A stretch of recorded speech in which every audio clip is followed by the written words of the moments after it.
Plus, a man who spent years working with firefighters suddenly finds himself in dire need of their services. The heartwarming reunion today between a chaplain for the Glendale Fire Department and the first responders who saved his life. These stories in live-breaking news as it happens, coming up on Eyewitness News at 4.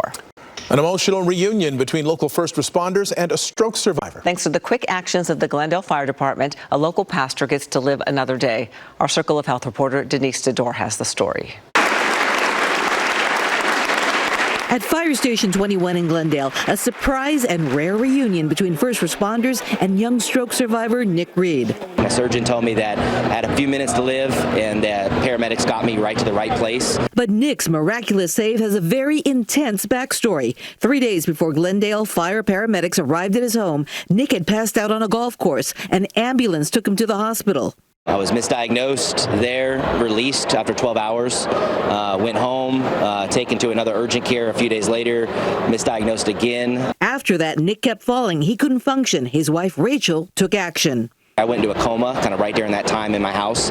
They came in and right away they knew what to do. They took him to the nearest comprehensive stroke center at Dignity Health Glendale Memorial Hospital. It appeared to be a massive stroke, but Nick was so young. Paramedic Mike Covington was first on the scene.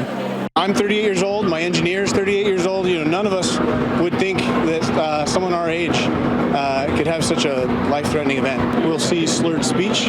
We'll see a facial droop to one side or the other. Those are the classic stroke signs that everybody should know. But Nick's presentation was different. Paramedics say strokes can be tricky, so you have to pay attention to any sign that's out of the ordinary.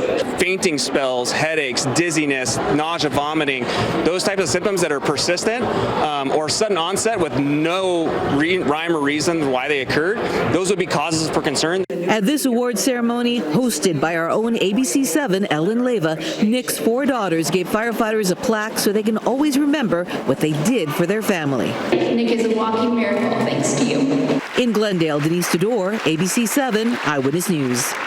Always a privilege to get to honor these people, men and women of the Glendale Fire Department and the community. It's such a great event. 21 years in a row I've been doing it. Wow. Well, I know. And it's great to tell those kind of stories, isn't it? Certainly is. Very happy about it. All right, Ellen.